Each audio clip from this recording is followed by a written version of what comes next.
we go, kitty cats. Meow meow. I just decided I'm going to do that every time now. Thanks to Nick. That's for you, Nick. And also for someone who left a comment. Sorry, I'm forgetting your name, but who said that the meowing is simultaneously strange and disturbing and endearing, which is kind of how I am. So it's fitting. Simultaneously strange and endearing. I'm also a very acquired taste. I put that in the comments after when PVK clipped me in his video, and it was he actually played quite a bit of what I said in my circumambulating rambling. And I said, I get it. I'm a very acquired taste, and many do not ever acquire the taste. I like to feel like I'm, it's like when you go to, if you have gone to fancy restaurants, which I've been privileged to go to a few times in my life. And you think of like caviar or sweetbreads or organ meats or pate or funky bries and soft cheeses and stuff like that. I love all that kind of stuff. I think it's wonderful, but I would say most like mainline, middle of the road, kind of blue collar Americans, which again, that's my heritage. I'm half hillbilly, half redneck. They hate that kind of shit.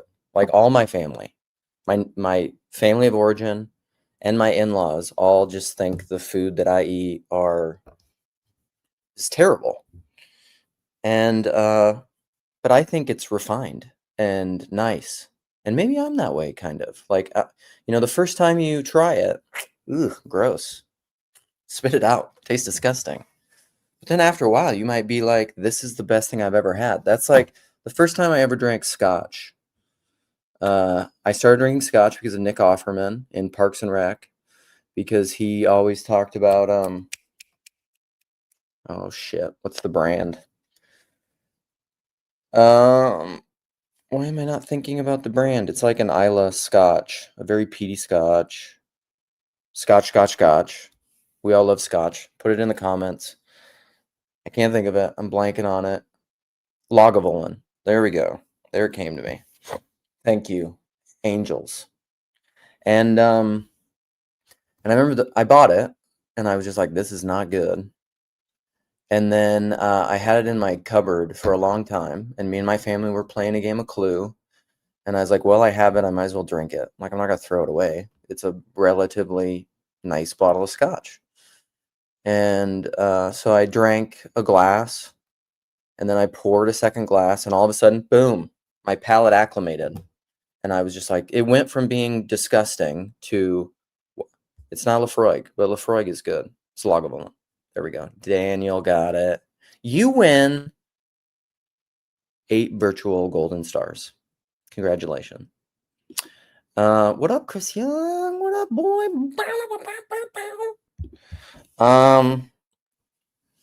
So I used to watch this YouTube channel when I was big into my whiskey kick. I went my ADHD route. I went deep into the whiskey world, and it was called Whiskey Vault. I think it's now called Whiskey Tribe. They rebranded.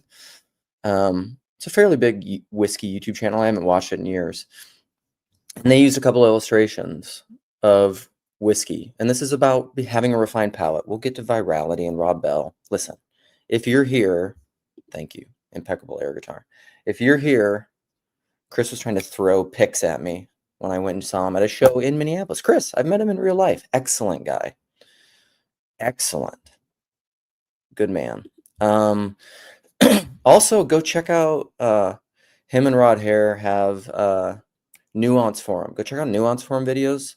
There's one, it's a great video with Nina Power, and Chris is just dropping dynamite in that video.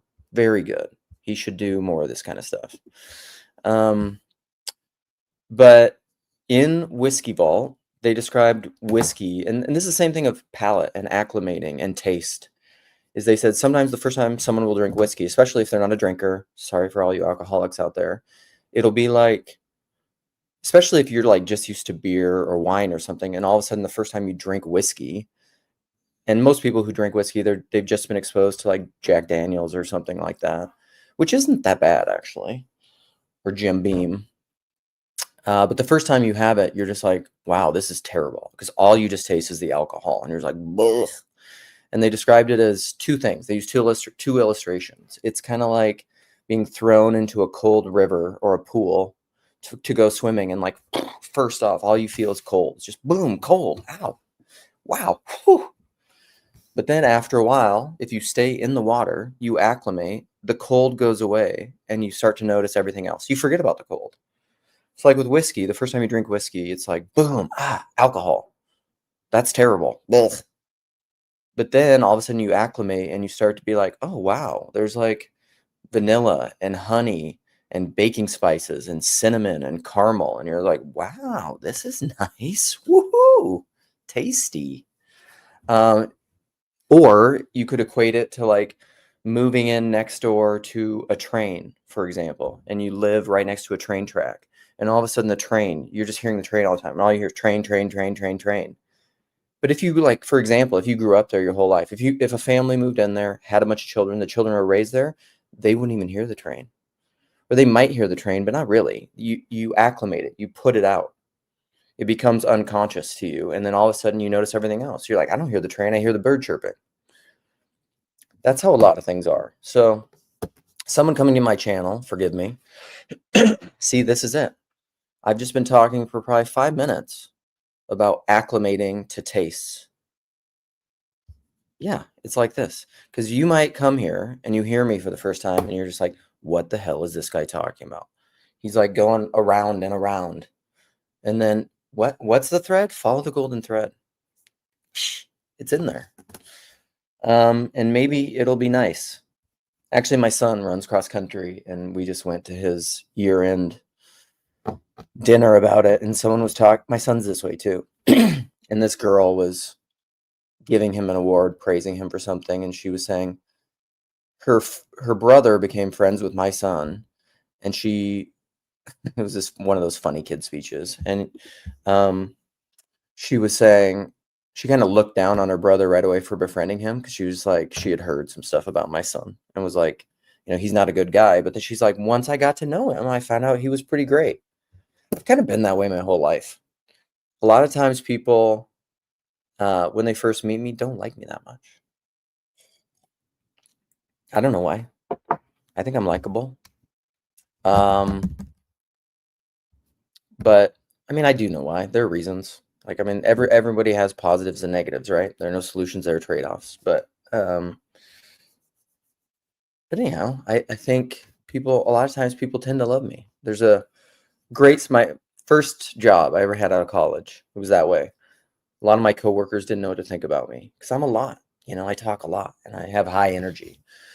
And one of these guys, we went to a party, my first work party, and spouses came. I brought my wife. I was married. And this guy met my wife, and he was just like, wait a minute. This girl's really cool. So, like, I have to figure this out. Like, either she married a doofus and an idiot, and or there's something there I just don't see. He was open to the truth outside the truth he currently apprehended. He was willing to submit his judgment to revelation. Wow. Look at that. Look at how we come full circle. And he became one of my best friends. Still a really good friend, although life has taken us in separate ways. I don't know, a lot of great times for me. He's actually one of the people I credit with my my musical baptism out of he exposed me to a lot of really great music. Anyhow, all right, let's get on to the title. So here we go. We're there, 10 minutes in. Christian Baxter sent me this little clip from an Instagram reel of Rob Bell on a bike. And so I did a lot of talking to people about Rob Bell yesterday, because he's been out of the you only know of Rob Bell if you're like my age and older, largely around that time. and if you were very much in the evangelical Christian world, emergent church world, that sort of thing. Like, those are the people that largely know of Rob Bell. He was kind of a phenomenon in many ways. And so I was talking to a lot of people who were either ignorant of Rob Bell yesterday, explaining who he was. PVK's spoken about him a lot, or on and off. And he's a major figure that would come up in the Christian segments of the TLC in different ways. But he made this little video that Christian sent me. And I was just like, dude, you got to post that. It's awesome. Because in the video, he explains that while riding a bike, that he wants to start a little corner of the internet, which to me was very interesting, because as a member and as someone who very much loves the TLC, this little corner of the internet, as it has become, as it has become known, because of, why am I blanking on her name? I can see you. I can see your face. Who named it?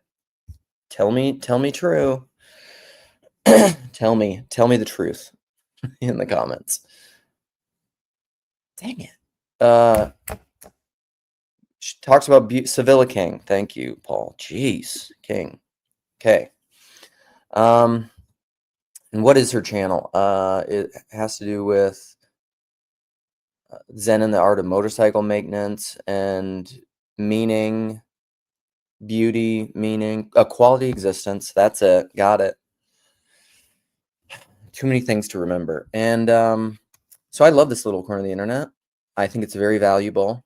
I think very much, Paul has said before, we are using YouTube and social media and the algorithm in a way against itself.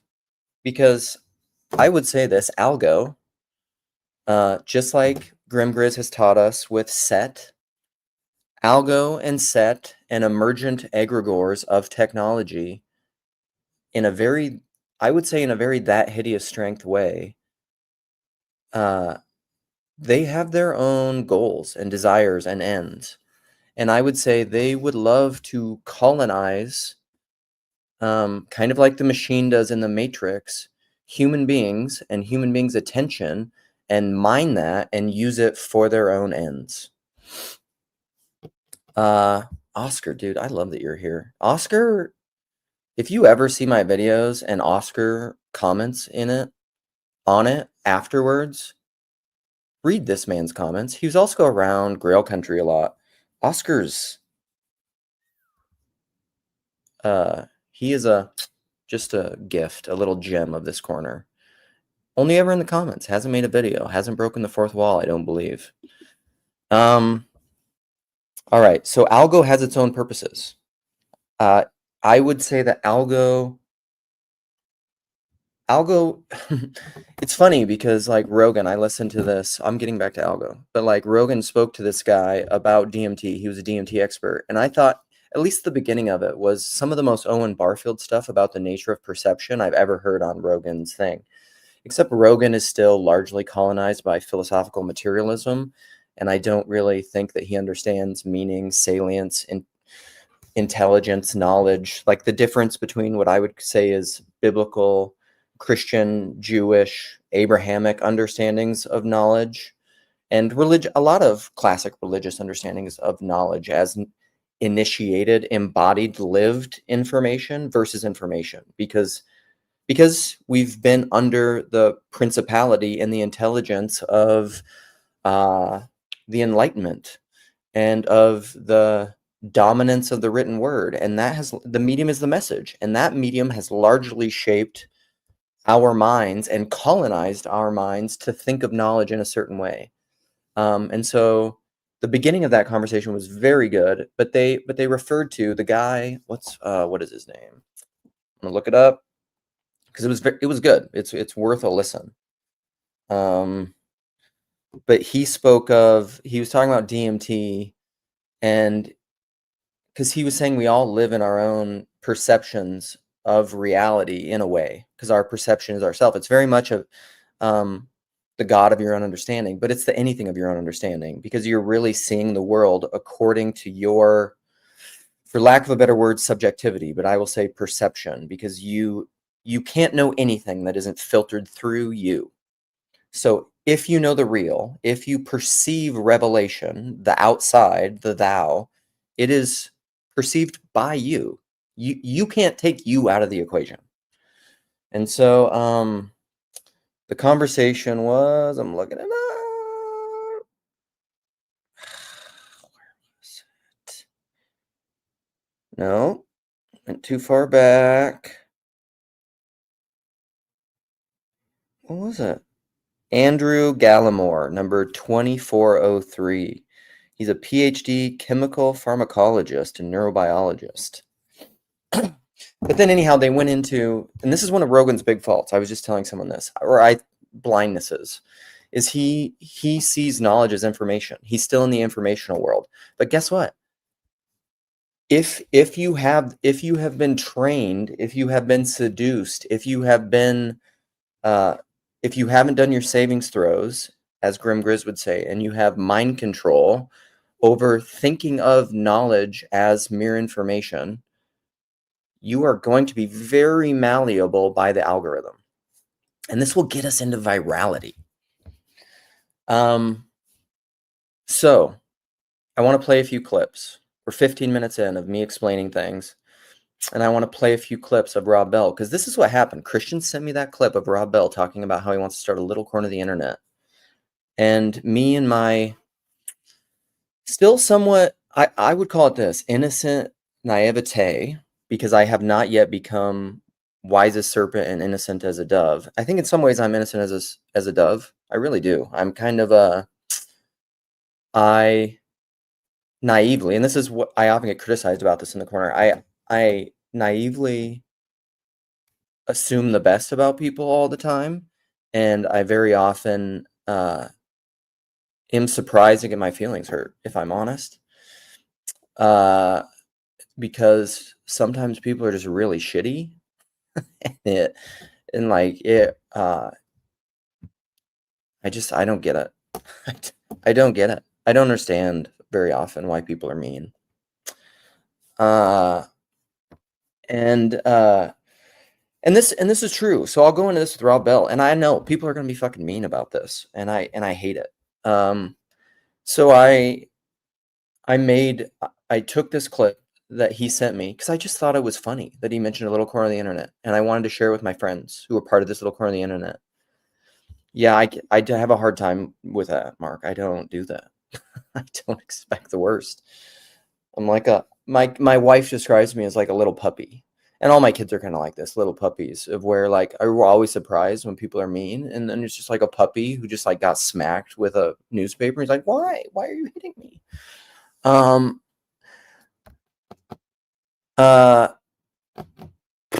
not trying to, like, I don't know, virtue signal and talk about myself as being better than I am. It's just how I am. And I'm a kind of highly sensitive person. And but anyhow, you can push me hard enough where you'll see the demons. Or my fear, my vulnerability will turn to anger. Anyhow, whatever. Who cares? I put this video out there because Christian says this is and this is a very Christian and me conversation about virality and Christian YouTube versus TLC, and how much should you play into the game of the algorithm? How much should you be like Christian was, and we probably need to have this video. It's just harder to schedule these things for me with Christian about like the TLC Christian anarchist versus the capitalist, because he's posturing as the capitalist, the one who likes to play the game. And I don't like to play the game. So I put this thing out there on Twitter primarily. And again, it's not surprising to me that it blew up on Twitter or something. A Christian texted me later on in the day, because I wasn't really paying attention. I'm not largely on Twitter that much. And he said, don't say I never gave you anything. It had like, at that point, it had something like 10,000 impressions. I don't even know what that means. A lot of people were retweeting it and doing all that kind of stuff. And then as I was reading a lot of the quote tweets and retweets and stuff, I was like, this is ugly. And I got into some big conversations about Rob with my friends in the corner in Signal. And And again, I was surprised. I was just surprised at what happened and how it went. I was thinking, like, he said, I want to create a little corner of the internet. Isn't that cute? Let's talk about that. Online community. It's kind of funny. Rob Bell's a part of my story and history. I said, and people just got really mad about Rob Bell, which they do. People. Rob Bell's he's a controversial figure for some reason that I don't understand. To this day, I don't understand how he's controversial. I mean, well, let me reframe that. I do understand why he's controversial because I think people are ideologically captured. Because I think he says certain things and has certain opinions that people don't like. But I guess what I would say is I had hoped, and this is why a little while I was surprised. I think of TLC as being somewhat immune to that, somewhat better than that, somewhat capable of holding space for people with different ideas because of our history, because of where we've come from, because of stuff that PVK and I have been talking about recently. Like, it's so very much like that Sam clip that PVK played where he's just like, TLC is a space where we can, like, it's so funny. We can, and we have integrated a biblical Unitarian, a non-Trinitarian. He's a central figure in the TLC. We love him. He's a good friend of mine. But, like, we have no space for Rob Bell. Like, fuck that guy. To me, it's comical. It's just comical. It boggles my mind. I want people to really think about and leave in the comments why that is the case. And we'll get into it because Rob talks about it at the end of the clip. He says at the very end of this unbelievable podcast thing, this is why people want nothing to do with Christianity.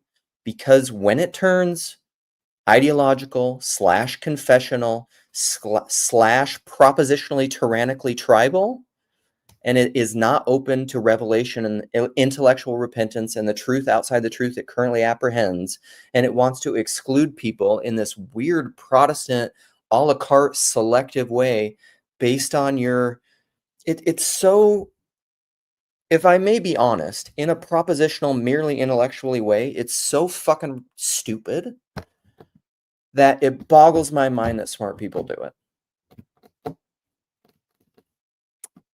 And that's some strong words. Clip it. And this is true. I'm a Rob Bell fan, not a friend. I don't know him. I don't know him. But here is something very much where I said Rob Bell did a lot of proto TLC stuff, is Rob has always been open to the truth outside the truth he currently apprehends, I think. Guess what? A lot of the Lukeisms are Rob Bellisms. The thing behind the thing behind the thing. That's a Rob Bellism. Rob Bell exposed me to Peter Rollins. I've learned a ton from that dude, and there's things I don't agree with him on, and that's okay. That's okay. We are supposed to wage war against powers and principalities, not persons. And I talk about, and so, like, this is, and people, like, I don't know, people compare him to Driscoll, and I'm just like, Rob Bell's, as far as I know, Rob Bell has never had a moral failure. He's in a successful marriage. I think he has a good marriage. I think his kids like him. Not good enough. Not good enough. He has certain ideas I don't like. Screw him. Okay, anyhow, I've been talking for like 23 minutes. Let's play some clips. Then let's open it up. And here's the thing. If I will redirect the conversation if people start going ideological. Because I want to talk about Algo, I want to talk about TLC, I want to talk about virality, and I want to talk about how we are formed and colonized by powers and principalities and ideological thinking, not the ideas in and of themselves per se. Because this is a space that isn't about ideas, even though we talk about ideas a lot. It's a space about persons. Only peripherally am I aware of Phyllis Tickle, but I've heard very good things. Nate Heil says very good things about her. All right, let's play clips. Where do we want to start? Let's start with the Rob Bell wants to start a little corner. A little corner. Can we all see this? Yeah, we can see it enough. Let's start it.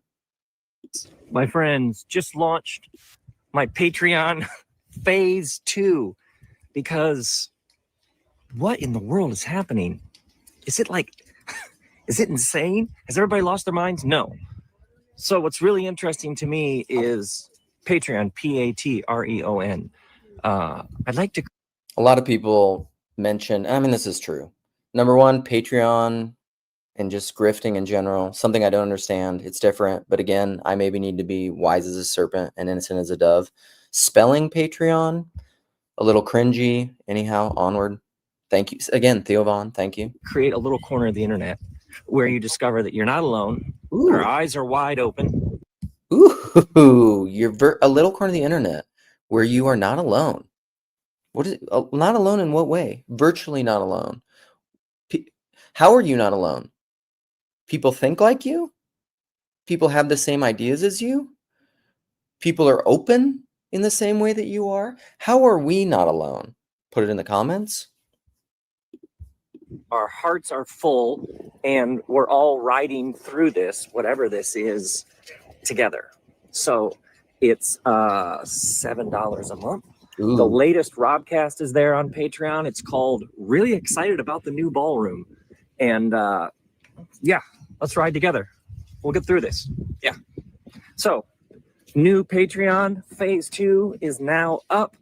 Go to Patreon, go Rob Bell, and join us. All right. So that's the first one. The I don't know. I don't know. It would take a lot of work for me to figure out how in good conscience and without hating myself and feeling dirty, like I need a shower, how I could ever start a Patreon or a money thing. I don't know. If you could figure out how I could do that, it's just weird. It's weird to me. But all that's interesting. I don't know. Derek Webb does things like that where it seems like he's grifting pretty hard for Patreon, and it always makes me feel gross. Okay, let's play. I'm gonna play the end of this Rob Bell Andrew Wilson, unbelievable Justin Brierley quote or video. I don't want to play the whole thing because a lot of it is about homosexuality in the church and is it biblical, all that kind of stuff. I just want to play the very end. Look at this. I'm not sure exactly where to start it. Let's try this. Let's see if this works. Are we sharing? Okay, here we go. You draw on lots of sources. That's how we all do it. Yeah. And people will disagree with you, obviously. Yeah. I suppose, what do you do with that disagreement? Do you just say, it's just a kind of an impasse we're at? Are you kind of confident that people will come around to, in this issue, your way of looking at things? Well, Andrew's my brother. Like, if we got out the bread and wine, we'd both take it. And then go surfing. So I understand it one way. I read it one way. Mm-hmm. He reads it another way. Is that it then? Did we just like part ways? Here we go. And that's my stream on people. You cannot have meaningful disagreements with people whom you actually disagree. Because if you actually disagree about something fundamental, the thing behind the thing behind the thing, that I can't talk to this. If the disagreement is really, I can't talk to this person, we cannot communicate. We cannot have speech that allows us both to go further up and further in, then you will separate. That is the thing that you fundamentally will disagree about, where you'll separate. If you continue talking, then you have that fundamental agreement. So like pick your topic, pick your ideological soup du jour. Being gay and Christian, Trump, immigration, whatever. This is why all of that shit to me is usually superficial and bores the shit out of me. And sorry, I get passionate about this stuff because I hate it. I hate the spirit that will not allow you to have the fundamental agreement to talk to someone you disagree with, no matter how poorly they're doing it.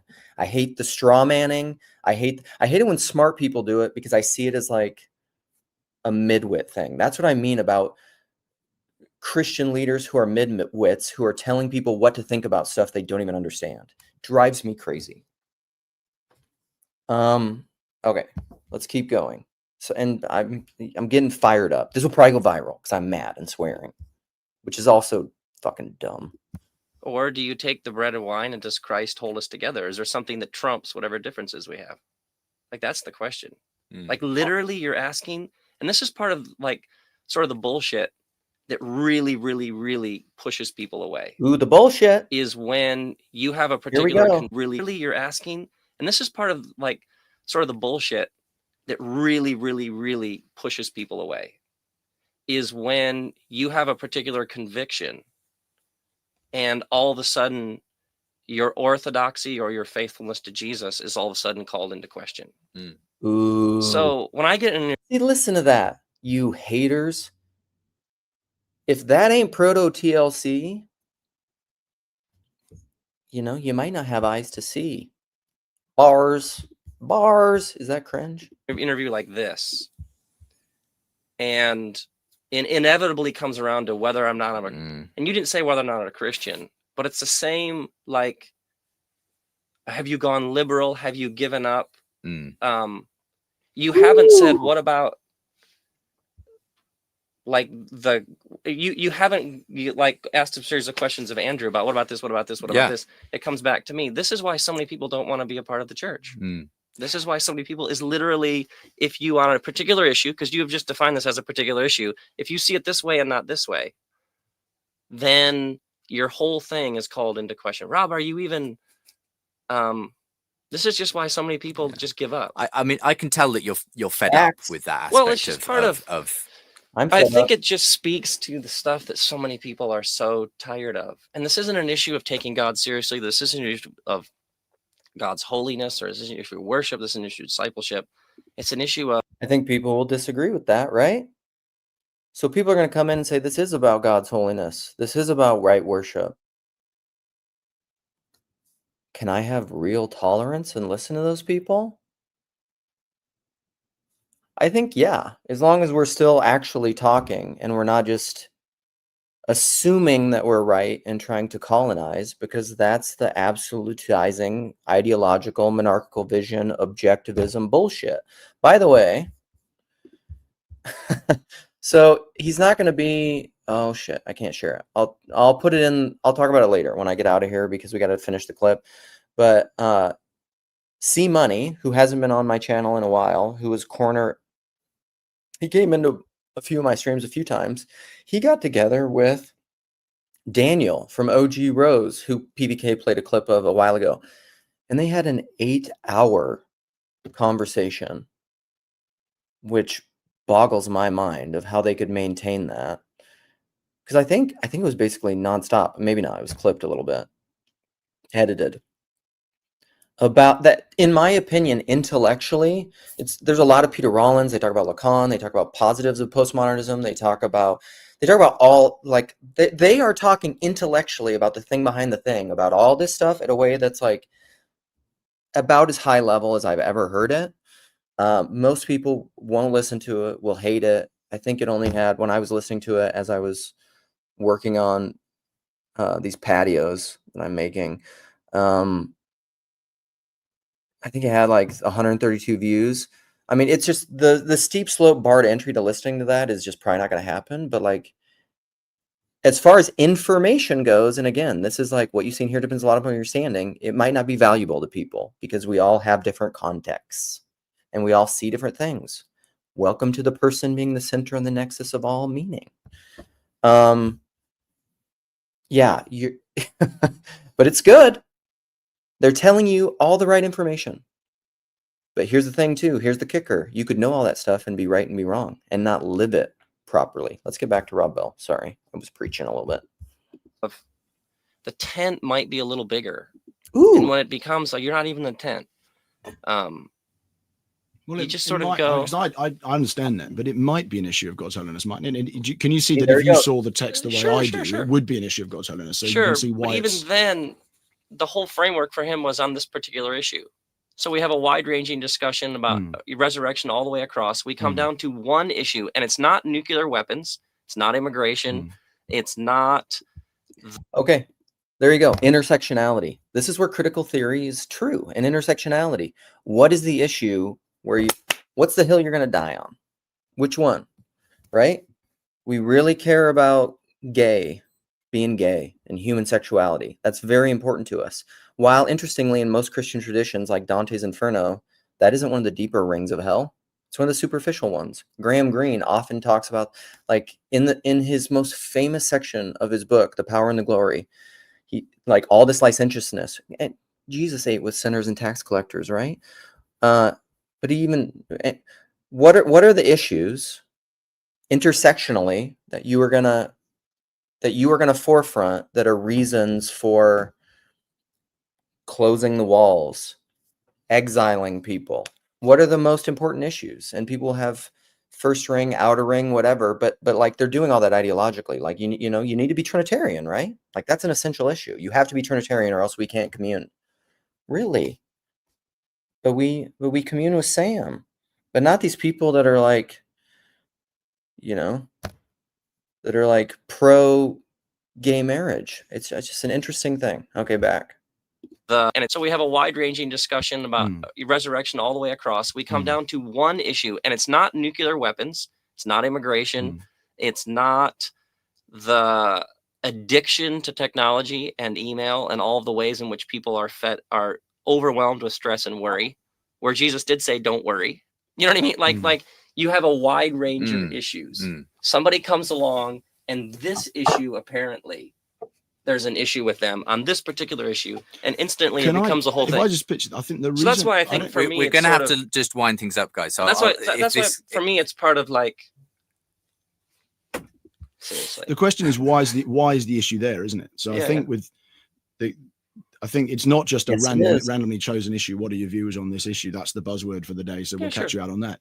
It's how you got to that position. And I think in some ways what I'm trying to establish is I also was telling people I love to just fill in the thought bubbles on this. Cause like if you can read body language, like Rob has just said what he feels is most central and passionate about. And then Andrew's going back into his thing. And then Rob's just like, okay, sure. Like his body language is like, okay, I'm done. Like I can see this conversation isn't going where I want it to go. And so like, at least for now, he's like, he may not be like, I'm closing off this conversation forever, but for right now, I'm done with this. Like, I'm not going to talk to you anymore because the talking isn't doing anything. If you got to the position of saying, I affirm this because I genuinely don't believe that anything in the Bible indicates that it's sinful, and therefore I think we should celebrate it because God does, because Jesus does, because the apostles did, because the prophets did. This is just a great thing. And 2,000 years of church history have been wrong. They've been reading it wrong. And here's a whole bunch of scholarship to support that position. If that's how you got there, then I'd say, well, I disagree, but I'd love to see the evidence, love to work it through. Sure. If you're saying the world's moved on, God's going to get left behind if we don't change it, even though, to be honest, I've got a sneaking feeling that there might be a lot in scripture that speaks against us, but I just don't think we can afford to keep sticking with that because it looks boring and retrograde and backward and intolerant. Then, so we will drop what I think Jesus or Paul or the apostles or anybody else was. Intolerant. There you go. PBK. That's your comment. Inclusion.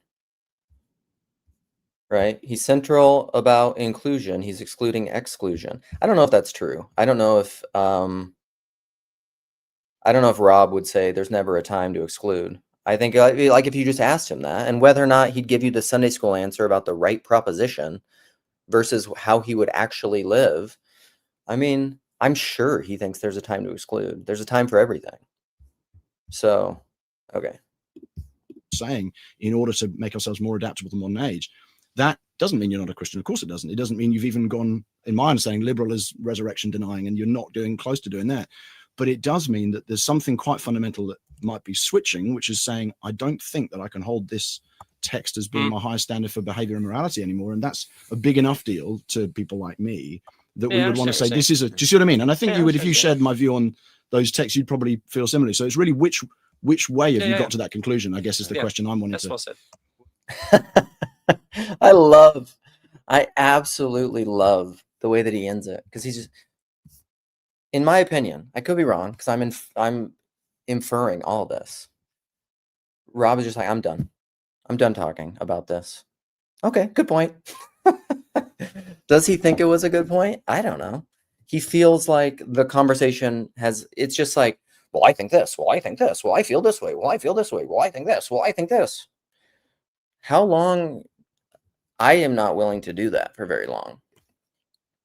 Like, unless people are asking genuine generative questions that are opening up space for us to change the way that we're perceiving things, man alive, I start to feel like a cornered animal, and I start to feel panic, and it brings up PTSD from being in churches that I felt like, or my wife felt like, we needed to get away from because it was affecting me too much. Okay, let's play Sydney Sweeney, because this is interesting. So much talk about Sydney Sweeney. Such good genes. I like her. I like the way that she carries herself. The way that she is just like playing with the Leviathan and walking on the water of algorithmic bullshit. The way that she is remaining viral while not being viral for the things that people want her to be viral for is just so good. I don't know that I could do that, because I would always want to talk about the thing behind the thing. Like, if I was in this interview, which I'm going to play, I would want to just be like, listen, the game that you're trying to play, I don't want to play. This is the game that I think you're playing. I'm terrible at this. Rob, this is a Robism. The best type of communication is indirect. Tell the truth, but tell it slant. Oh man, Flannery O'Connor said that. That's good. I like Flannery O'Connor. Oh, you should communicate indirectly. Rob Bell said that. That's bad. Fucking stupid. So dumb. You see what I mean? If you do things like that, you're an ideologue. You are acting as an ideologue. I don't want to do accusations to the person. Okay. Sydney Sweeney handles this interview like a just beautiful. Okay, here we go. I'm not sharing it. I'm just gonna start playing it. Share screen. Share screen. Share the screen. Here we go. Meme it up. Sort of talking around this American Eagle ad right now, and maybe we should just talk about it. So, were you surprised by the reaction? I did a jean ad. I mean, the reaction definitely was a surprise, but it was, I love jeans. All I wear are jeans. I'm literally in jeans and a t-shirt like every day of my life. Jeans are Okay, seriously, this Sydney Sweeney is showing you how to be wise as a serpent and innocent as a dove. And she's having a lot of self-control, I would say. Or maybe, I mean, at least for me to do what she's doing, it would be a lot of self-control. Because, like, this is what leaders, in my opinion, should be doing. You should be able to see the spirits and the pattern behind the appearances. And this is partially how you save the appearances. So this gal, whatever her name is, she is trying to use journalism to get virality, to get Sydney Sweeney to say something that she can use to get clicks. That's called mammon. And Sydney Sweeney is also being viral, but in her own way. In a way that I would say is much more personalist. She is doing it on her own terms. Is this calculating or is it intentional?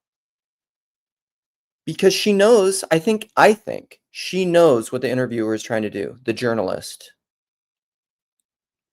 And she's saying, okay, I'll still talk to you, but I just won't fall for your tricks. And I'll just dance on you. I'll just dance on the waves of Leviathan.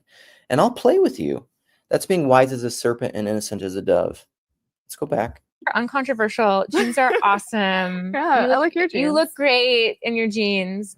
I think I know how you're going to answer this, but I'm going to ask anyway. I mean, the president tweeted about the jeans ad, or Truth Socialed about the jeans ad. And that just seems to me like a very crazy moment for anyone. And I wondered what that was like. It was surreal. It was surreal. Mm-hmm. And it would be totally human. I would probably feel like thankful that somebody had my back in public, you know, and conveniently some very powerful people had my back in public. And I wondered if you felt that way.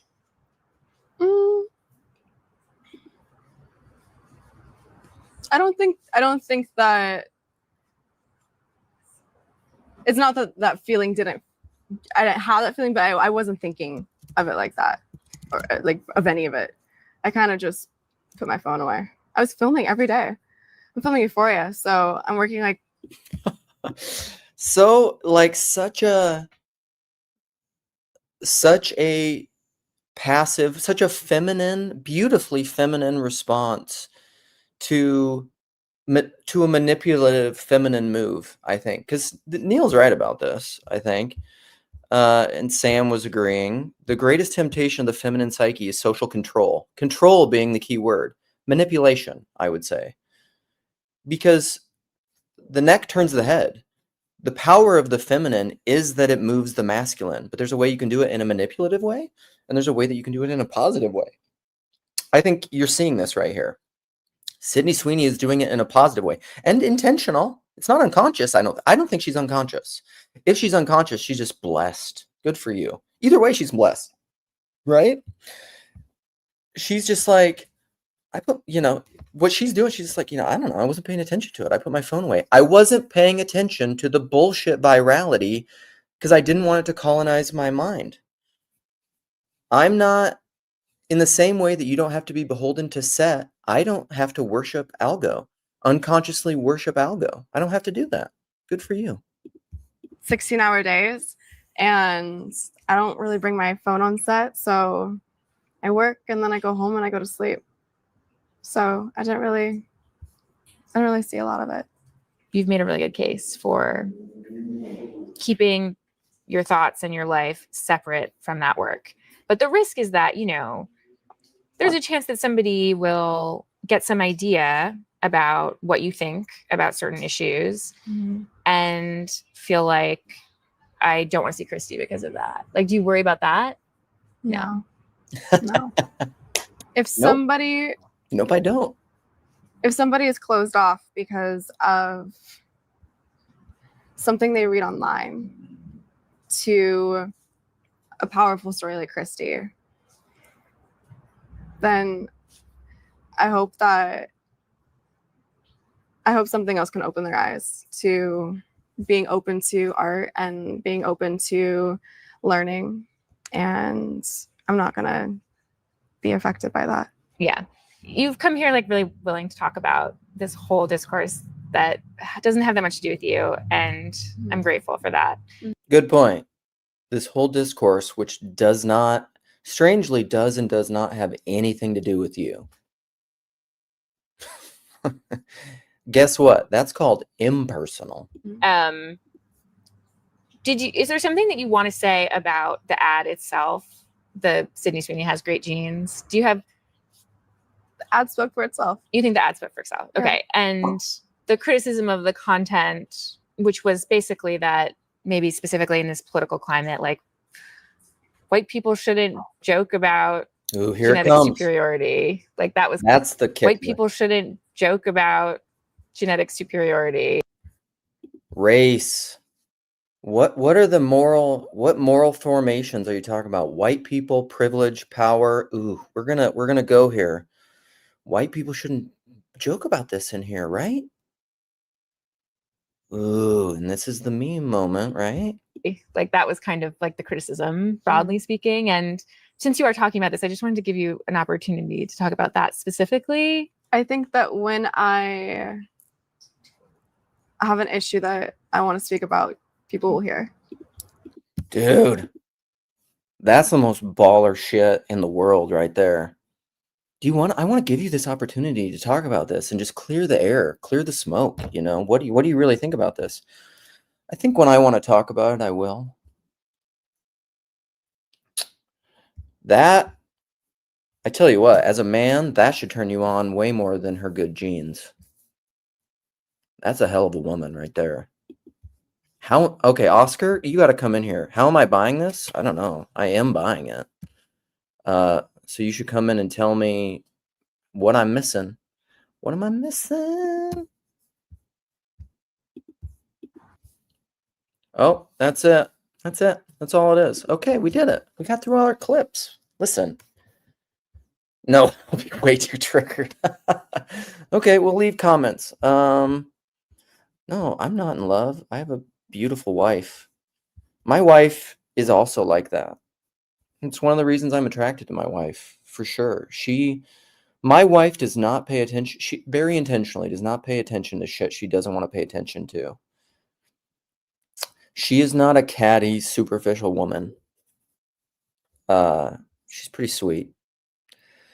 All right. Let's open this up. PVK didn't get to hang out with my wife that much. Sam is probably the person the most in the corner who spent time with my wife.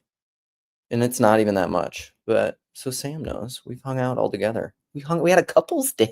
It was very cute. Super cute. Okay, I'm gonna pin this. And people can come in and talk. But again, I don't want to talk about the ideological stuff. I want to talk about algo. I want to talk about attention. I want to talk about being able to talk to people who disagree. Look at this. Big hitters coming hard. What's up, gentlemen? I just want to say something about triangles here, because not my favorite shape. You're a fan of Rob Bell, and you want everybody else to be a fan of Rob Bell. That's natural. It's normal. It's fine. You want everyone else to appreciate Rob Bell, and you don't like when people sort of poke at your boy. I don't want them to judge people. But if Rob Bell were in the corner, the dynamics around Rob Bell would be very different. Rob Bell, people would want to jump onto the live stream with Rob Bell, and because of celebrity. But would it work? Would he last very long in the corner? I think that there would be a short-term celebrity effect. I don't think he could swim with the fishes. I think he would get a little boring. Sorry, Luke. Luke is the Rob Bell, though. Luke is the Rob Bell of our group, but he's been formed by the crowd, Jordan Peterson style. Rob Bell would be more like Luke if he was in this group. I think it's probably true. Yeah. Or he'd leave. I think that's true. And because you have to, so yeah, it's interesting that you pick on, because we could use Mark Driscoll. So if Mark Driscoll, I mean, there's some people in the corner that sort of like Mark Driscoll, but Mark Driscoll is easy to dunk on, and Rob Bell is easy to dunk on, and they share a birthday, and they both named their churches Mars Hill. And part of the sauciness around Rob Bell is that whole emergent movement led to a lot of deconstruction. And so there's a lot of people who feel betrayed by him because he started out as a fundamentalist and he just sort of was the Pied Piper for this whole deconstruction movement. And so a lot of people are really hurt by that. And you can be as including, and it's the same dynamic with Mark Driscoll. Mark Driscoll started out as a conservative Christian pastor, and then he had his own Pied Piper thing. But part of what's super interesting about the emergent movement is that the thing that holds them together is not functionally confessional, because Rob Bell, Mark Driscoll, Nadia Boltz-Weber, Rachel Held Evans, that whole crowd. You throw a Richard Rohr in there. John Van Dyke gets super saucy if you start talking smack about Richard Rohr. So there's things I like about him. I like Rob Bell more than Richard Rohr. I think Richard Rohr is way more politically divisive than Rob. But you don't like Mark Driscoll. I like Driscoll as much as I like. When you have Luke Thompson Rob and Bell. Trip Parker, who needs Rob Bell and Mark Driscoll? I agree. I'd much rather have Luke in the corner than Rob Bell. And Trip Parker is better than Mark Driscoll. Yeah, I was going to say, I come at this, and I'm sorry, I know you guys are all heavy hitters and I'm nobody, but no, you're great. Hi, Paul. But I was going to come at this issue from almost the exact same angle as Paul, except I like Rob Bell. But the thing to remember is this interview. My understanding of the timeline of Rob Bell's kind of coming out as a super sort of progressive guy was that this interview was one of the first times he was straight up about what he actually believed in a really explicit way. And you can see how draining it is, because when he first came out, I was in the conservative Baptist evangelical culture like deeply, and we watched Rob Bell videos, and he did their game better than they did it, in that he used vague Some language. of that, there's some jealousy. He used language that nobody could disagree with, and he tunneled away still within that conservative culture. And really, I mean, it's a trickster energy. It's this, I would actually equate what's going on with Sydney Sweeney and what's going on with what went on with Rob Bell, in that I think both of them have a little bit of that trickster in them, where they know the game that they're in. They understand the game that they're in really well, and they're playing it really well. And you almost can't begrudge them that, even though I think with both of them, you can't just say that what they did was self-evidently good, right? It's like a Luciferian, in a good way, energy that's going on with both of those people. And I think it's necessary, because it does turn that spotlight on where a bunch of people had to go, oh shit, like, and look at themselves for a minute, which I can't do that, because I like to be like straight up and hedge everything and just make sure everybody knows where I'm going and where I came from and all that before I even speak. But they're the opposite. So anyway, that Luciferian thing's been really on my mind lately, that kind of trickster thing. And I think it's being used more and more, and sometimes effectively, because there's so many games going on. All you have to do is find the game that you understand, and then you can make waves. Explain the Luciferian thing for me and for people who don't know. And I'm sorry, I actually just was watching an interview with a guy who wrote a book called Lucifer Praxis. And I mean, it's dodgy. It's really dodgy stuff. But the idea is that Lucifer is the spirit of extreme individuality, and the sort of a trickster, almost like an adversary, kind of an energy that people bring to things. And the idea is that, like, one of the ideas is that Lucifer, I don't even want to get into that because I didn't read it, but the character of the guy I heard last night talking said that Milton wrote Paradise Lost with Lucifer as such a compelling character that he kind of actually created this split, this Luciferianism. And I think people use that energy. And in my view, what we're witnessing in culture right now, and I'm sorry, I'm caffeinated here. What we're witnessing in culture right now is the division that Jesus promised based on his resurrection and ascension, where the individuality is exploding. We're in the withdrawal of participation that Owen Barfield described, and we're going to have to get to the point where we ourselves want to reunify as billions of individuals. So that Luciferian principle is using the individuality to shine a light or something like that, or using, I don't know. It's like riding the wave that's going on instead of trying to stop the wave.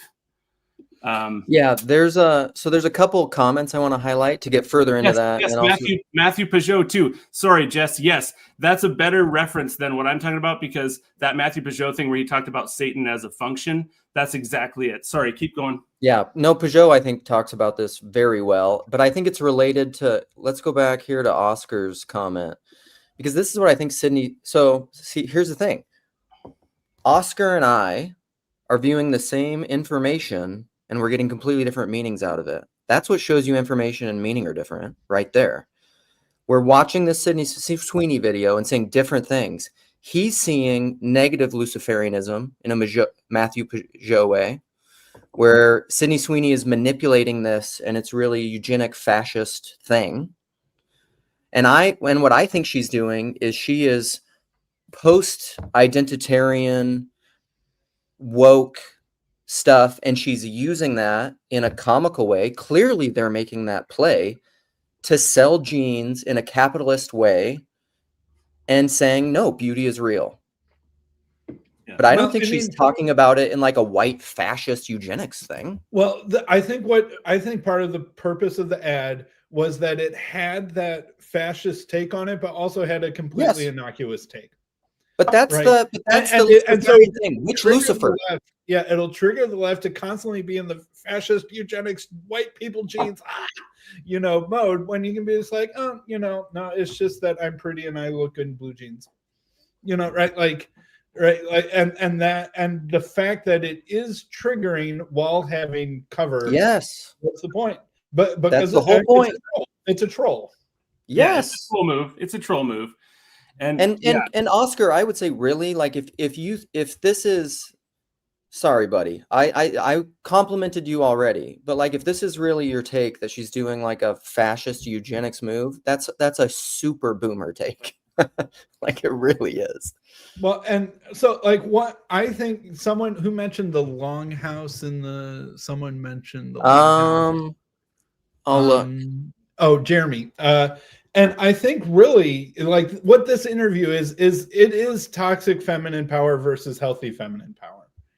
That's exactly what's going on. And the toxic feminine power is the longhouse where all the women form a cabal together and they don't make the men happy. They, school marm the men and they use their control of the arenic attention to manipulate, control, and accomplish their goals. Whereas the healthy feminine is the beautiful girl that all the guys look up to, and it's like, I will do whatever you ask. Name your price, and it's done. Yes. You need to kill 5 dragons, give me a sword, and I'm on my way, right? Like, but the healthy feminine does reward the masculine. And, so yeah, yes, whereas the longhouse punishes the masculine. So withholds. It's sex strike versus whatever the opposite of a sex strike is. Right. So two things. I just outed myself as an ageist. I'm offended. No, I'm talking about the spirit of boomerality. Age ain't got nothing to do with it.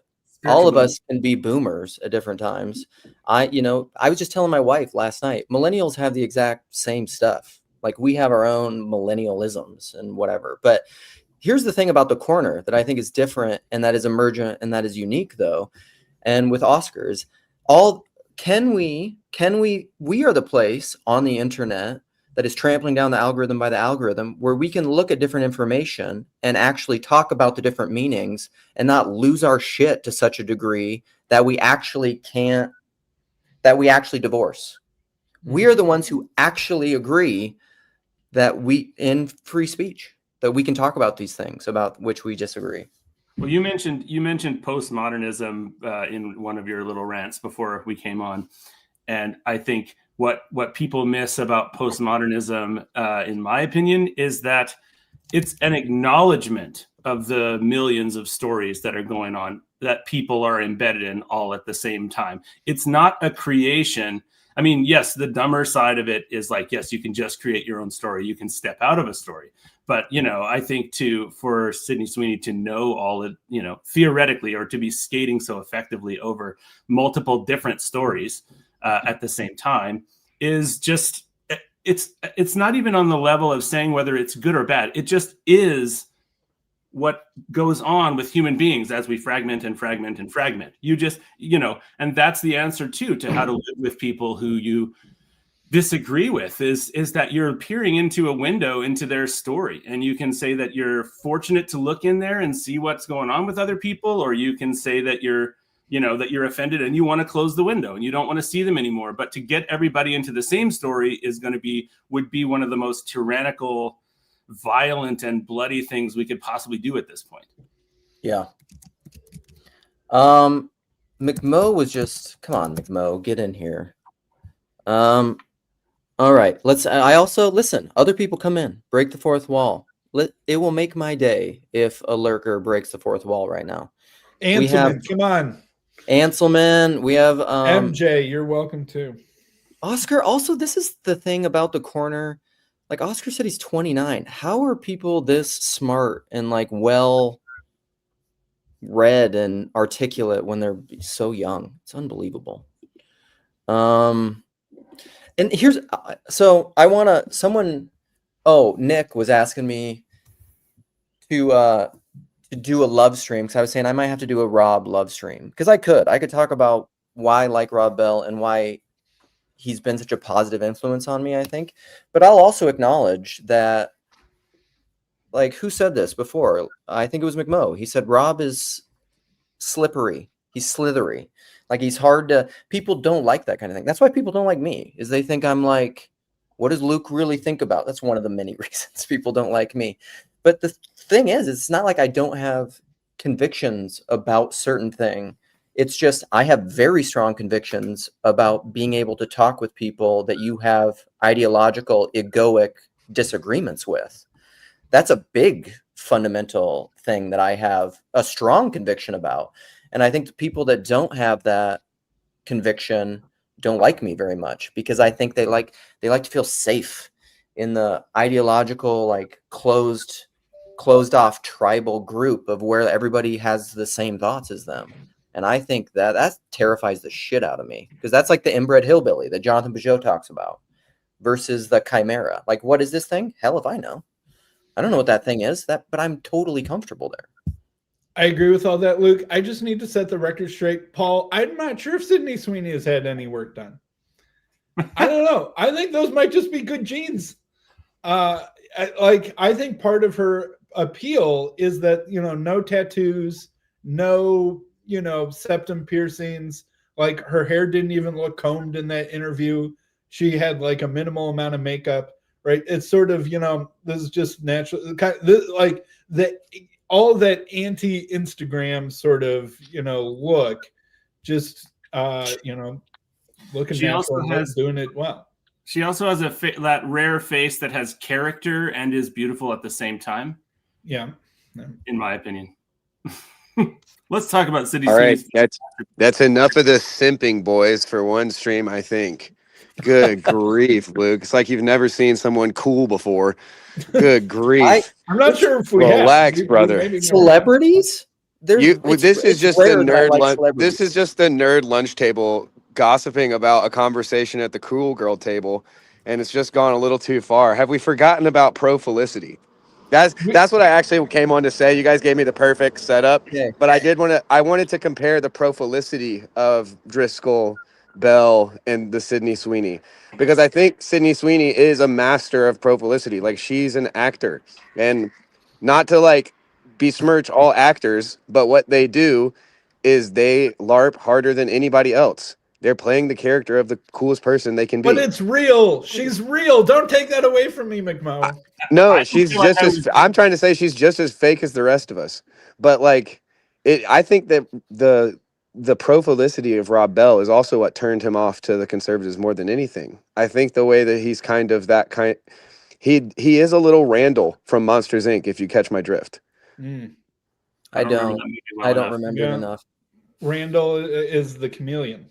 Yeah, Mark Driscoll is the big monster boss who's like actually like killing the kids or whatever. I can't remember this. I can't remember the plot that well. But don't you think? But this is like the Jonathan Haidt thing of like, why do good people disagree about religion and politics? And really, it's your temperament. You don't like the chimera, or you don't like the hillbilly. It's not. I think that's reductionist. Information, facts. I think that's too reductionist. I think that it's a failure to see the individual. Everybody has their own reasons for what they think, and sometimes it's because your dad thought something, but you kind of like the way he thought about it. And so all of those types of ideas aside, talk to me about the pro felicity. Did you like the pro felicity of Rob Bell? Did you think that those videos were cool when he was like walking in the rain, quoting the book of Job? Did that like get to you? Dude, I think that I agree with you, other than the fact that I like those two people. I lost. Oh, hello? Oh, so yeah, I agree. I agree with that, honestly. Like, I that's what I'm saying. It's that trickster energy. It's why I actually don't fully trust Rob Bell, but it's because he did so well. He kind of leveled up the evangelical game. He was playing their game, and they don't like that because that, as someone who actually started to deconstruct basically in conjunction with Rob Bell, I began to see that he was almost like the final boss of evangelicals, because he talks with that cry in his voice when he actually preaches. He's got this little cry in his voice, and it makes you feel emotional. You don't even know why. And it's like, there are tons of pastors trying that same exact thing who just have the opposite, not opposite theology. See, I agree. Like, people will point to somebody like Francis Chan and they'll be like, man, I really love Francis Chan. He's not being manipulative. He is, though, manipulative. Not just like profilicity. He's just wearing a white T-shirt. You can't manipulate people if all you do is wear white T-shirt. That's not a fake manipulative thing. Stop judging people. They're all manipulative. How about that? Michael, what do you think, buddy? Well, I'll try to be as charitable as possible and all that, because I liked Rob Bell when he first came out and all that stuff. That was like right when I was out of high school, kind of bust on the scene, and I think it's a thing of like, you do need that voice that challenges like the status quo, but like that was helpful for a bit, but you have to, like, I don't know, give people some room to wrestle with that stuff, accommodate for it or whatever. And I think like his trajectory out of the church, and you can blame all the evangelical people for not like being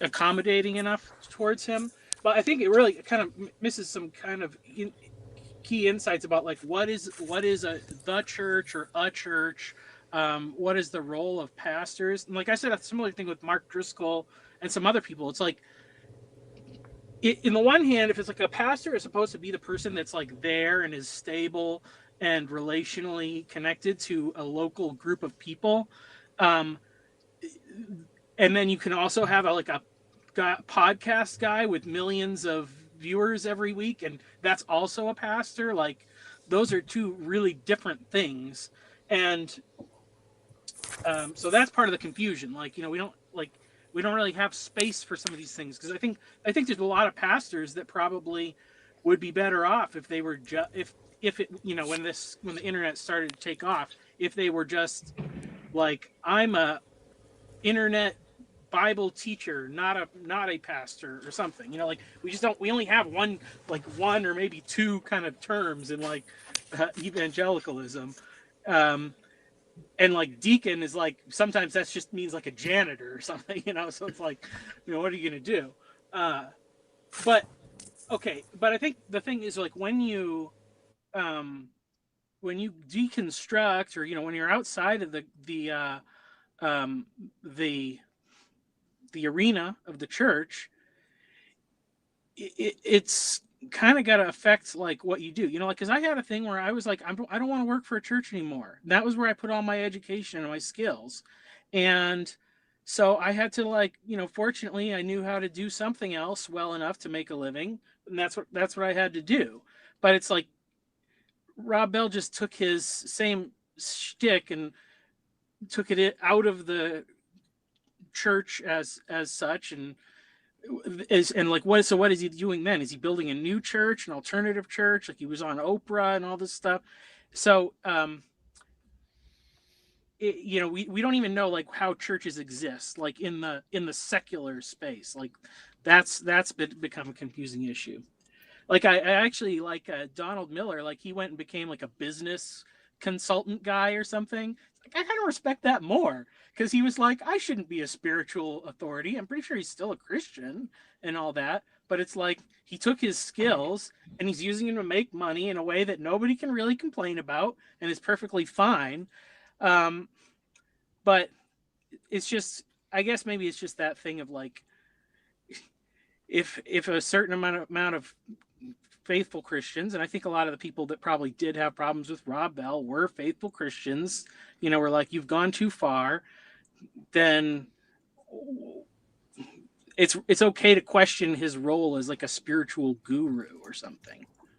I don't understand I just truly, honestly don't understand in what way he left the church. All right, let's table stopped. that. Let's table that, because we only got 15 minutes left, and I want to hear what Risto has to say. Right. Well, I was triggered by Rob, but that's okay. Yeah, I think good. Rob, in a sense, is like kind of like an icon of deconstruction, one of the icons of deconstruction. But I don't want to talk about Rob. I want to talk more about your main, what I think is your main topic. Sydney God Sweeney. bless you. God bless you. We're going back to Sydney Sweeney. The algorithm. The algorithm. Bummer. And the algorithm's not new. It's been around since sitting around the fire, telling stories. Yes, but good point. But I keep stepping in it, and so I stepped in it recently this week with one of my friends, who they're listening. I'm listening to an algorithm. I need to pay attention to what that is, but they're listening to the algorithm of NPR, and come at me with you're a Trump supporter, and I'm clearly not. Like, I criticize him regularly more than I ever did Biden. The people in the corner, when people say the people in the corner are hyper conservative, I'm just like, wow, you are siloed, dude, because we are not that conservative. Anyhow, keep going. Yeah. But that ties into, and I react to so the algorithm is telling them a thing. My friend is just listening to NPR all day long. I can tell by the things he's telling me and the frame in which he's telling me it. I know exactly where it's coming from. But then I react to what he's putting forward, and I think in a way that's not helpful for the friendship. You should just say, when I have something to say on that matter, you'll hear from me. There you go. But the problem is, I don't have a brand to protect, and I do have something to say on the matter. I just have to be. I'm not doing well in this department. I don't know how to interact with people when their mind is so set on they need it to be this certain way. Yeah. And they need me to fit that certain thing. And they don't want to they don't want to see it any other way. What's hard for me about that is, like, to me, that's both intellectual and emotional insecurity. And it's hard for me to have respect for you when you're so insecure that you can't tolerate people who disagree with your ideas. Like, it's pretty tough. It mostly happens in the political realm. Sure. And these are, I've noticed in the past year or so, these are people I respect. These are people who grew up in the same camps as I did, are very well educated, thoughtful, caring, people, but we can't talk about politics. Right. But it's whatever your religion is. Like in Christianity, whatever you value the most, or you think you value the most, probably in your ego, because that's where the fear and insecurity all comes in. Like, those are the things where you're going to be like, nope, we can't talk about this stuff. This is off the table. This is why that's why Gavin won't talk to Sam. Gavin is the male equivalent of that interviewer of Sydney Sweeney. I'm not sure that's fair to Gavin, but I think in Rob Bell pushed on those, and Rob Bell crossed those lines. He made some valid critiques. Like the evangelical world I grew up in wasn't willing to, and refused to have conversations about some of the difficult culture war, fringes of theology concepts. I don't agree with where Rob Bell ended up, but he did have at least some good points in that we need to be able to have conversations about this stuff. Now, I think sometimes that's weaponized. It's actually a judo move. It's not as sincere as it's put forward as, but it is true. We should be able to doubt things and question things and have conversations about these. And I like that the corner tends to embody, like, I get the vibe of these are people seeking for truth outside of just their current conception, which you always say, Luke. Right. All right, let's get Alan. Alan, tell us, what are you pissed about, buddy? Yeah. So much. I'm always just angry. I realize just being rageful all the time. Does your girlfriend know how mad you are all the time? Well, or is that just your publicity? I don't know, but usually it's because I'm in a drunken rage when I'm around her, you know? Right. So I don't really pay attention to what, And she doesn't tell you what she thinks or. Yeah. I mean, she's too busy, like, you know, calling the handyman to fix the shattered windows and, you know, and the destroyed bathroom. So I don't know if she's picked up on that or not, but I'm like, get to Alan, work, you know? Alan, is it okay in this day and age? Is it okay to joke about that kind of violence? No. And can I apologize for what I just talked about right now? I would like it if you would. Yes. I would just like to, you know, what a lot of people are saying that was not a good thing. I just want to give space a live for you to have an reaction. opportunity to. Yeah. We are the coolest, most fun people. Yeah. Okay, Alan, go ahead. We're doing improv. Yeah. Well, guys, let's not bring up Luke's insecurity. Okay, his deep-seated insecurity. I just don't want to talk about that. Okay. That's the thing behind the thing behind the thing. Just terrible insecurity. Yeah. Is no, just but off of Risto's just like I think just the algorithm and like what gets into our like brains. It's just like the idea that everyone has to, like, even the grandma at church needs to like have an opinion and like needs to be on the front lines of the culture war, is like, it just kind of proves that we are in such a, like, I think it partially goes back to the Protestant world of like, it's everyone against everyone. It's just Thunderdome, you know, it's just every issue, everyone needs to fight, everyone needs to be on sides. And churches don't really, and most institutions don't really have the confidence to just be like, no, this is what we're doing. And, you know, there are some people in our group, every group needs some sort of like white blood cells to like fight off and like defend and update what their map is. But, you know, we just have this all against all that I think that, yeah, it's just like, I mean, even in my own self, I'm not talking about other people, but just like why I need to like delete Instagram and Twitter and blah, blah, blah. You know, I don't mean that in like, I'm going to delete and never go back on, but there are days, weeks at a time where I just have to delete the apps. It's just like, really, am I worried about like what the water policy of Northern Phoenix, Arizona is? I'm like, they're doing that with their water policy, those idiots. You know? Well, did you hear what Iran's doing with their water policy? That affects you even more. Yeah, probably even more. Yeah. Butterfly effect. We have to care about all of these things equally, because if a butterfly flaps its wings in Iran, there might be a tsunami in Minneapolis. And it's just morally abhorrent to care about some people more than others. You have to care about every human being with equal emotional weight. Yeah, it's true.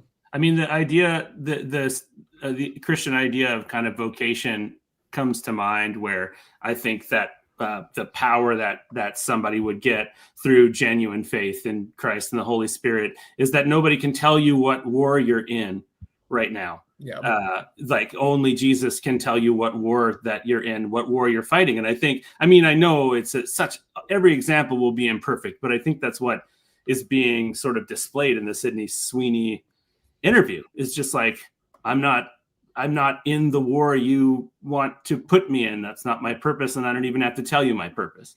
So I don't know if that makes sense. Yeah.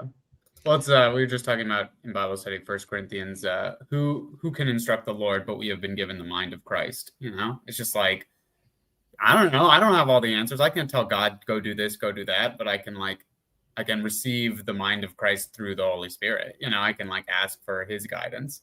But yeah, I can't, you know, this is what the water policy should be, you know, like, who the hell am I? What if the Holy Spirit tells you to submit to the proper authorities and become Catholic? What about that? Okay. I haven't gotten that message yet. Yeah. I'll do it if I really feel that way, and I'll tell you all about it. I don't yet. Man, do you know how much grift I could make if I became Catholic, you know, and became Trinitarian? Do you know what that would do to my YouTube presence? Do you I could know? be on, you know, Gavin Ortland would even finally have me on. It would be crazy. You know, I could make so much grift if I broke Catholic. What would I have to do to just really make money? How do I have to change? I think more chest lettuce and just more, just lower the camera, less shirt when you're running on the treadmill and doing your treadmill videos. I think that's the answer. I don't know. Is there any kind of like to get overly spiritual, overly biblical? Is there any kind of like duality between Christ saying to the disciples, "Who do you say that I am?" And Christ standing before Pilate and just sort of Sydney Sweeneying. Christ is Sydney Sweeney. That's a good point. He is basically the Sydney Sweeney of the first century. Jesus always did that kind of stuff where he's like, I'm not playing your game. This is what you're doing. Yeah. Here's my redirect. Yeah. I ain't playing Well, that. one of Luke's highest values in a person is someone who afflicts the people that he thinks are too comfortable. That's his main goal in life, is to afflict comfortable people. And anyone who's out there afflicting the right comfortable people is That's probably true. I would say though, like if you are comfortable in a way that you should not be comfortable. I mean, I think holy people who have peace, who have the proper peace in God. Wait a minute, someone's content in their propositional beliefs. We gotta mess with that. Someone sick someone on them. Someone get in their face and And this is my last. Them and mess with their preconceptions. My last word, because it's to that point, and it's also to the Rob deconstruction stuff, which I never talked about, and why people were mad with him about his deconstruction. When people were deconstructing from what Rob said, they were deconstructing from propositional tyranny, and that's a good thing because they didn't know as they ought to know. We've talked about that a lot in the corner. The kind of deconstruct, if you can deconstruct your faith, it should be. Ooh. Afflict those comfortable, undeconstructed people. Yeah. That's Nicholas talking right there. Tear down these house of theological cards. Just chaos and blood in the streets. Yes. Here's why. Legalize all drugs. Here's why Rob Bell is successful in a way that Luke can't. And it's the limit of his whole thing. Because he's willing to really allow the fundamentalists to be a punching bag in a way that you won't. You're going to have compassion on them and realize that they're actually people trying to do the right things. I love fundamentalists. Yes, but so and maybe he might even say that sometimes, but he's not pushing back on his tribe to say, no, you got to reconcile with your boomer parents. And this is the thing. It's like, because I could feel like, I could play the game of Rob Bell inclusivity and I would be welcome there, but I would be like, I have to abandon my parents and, and I'm not willing to do that. So there's still an othering that's going on. Vanderklay is already succeeding at what Rob Bell is wanting and trying to do. I think that's true. I think that's largely true. All right. Last word. Sam, do you want to say anything else?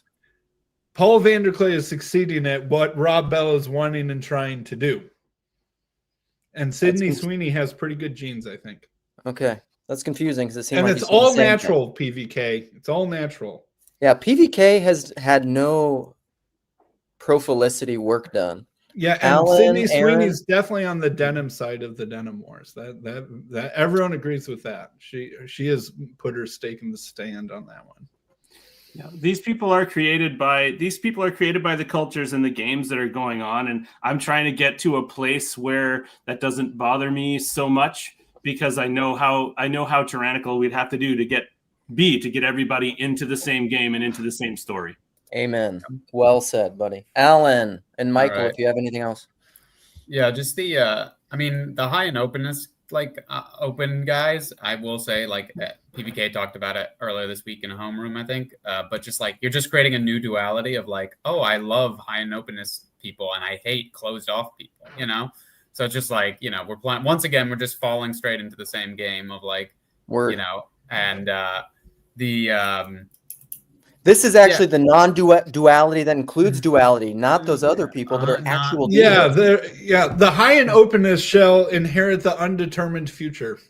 Yeah. All right, keep going. And Alan, no. And then the only other thing was to your point about tearing down, afflicting those who need to be afflicted. Of I will say that there are people who are I go out and I argue on the internet, but the people at my church they are the fish while the storm is raging above, and they just live in the coral and they're just so peaceful. It's that is also a false dichotomy, of just yeah, this like taking certain people and viewing them as like innocent and they can never be poisoned with the world. It's like that is also like a danger. So there is some level of like, yeah, like afflicting the the comfortable. And it's just like, I do think we sometimes be like, oh, but the innocence, and I must protect them by fighting people on the internet and screaming at them, and I must protect my side. And it's like, that is also creating like a false duality. All right. Michael, do you feel like you got it all out? You feel like nice glasses, by the way. You are just like, you look like some sort of icon of some sort of, I don't know what it is. Well, he didn't like that. All right. That's it, fellas. Thank you for coming. I think this went well.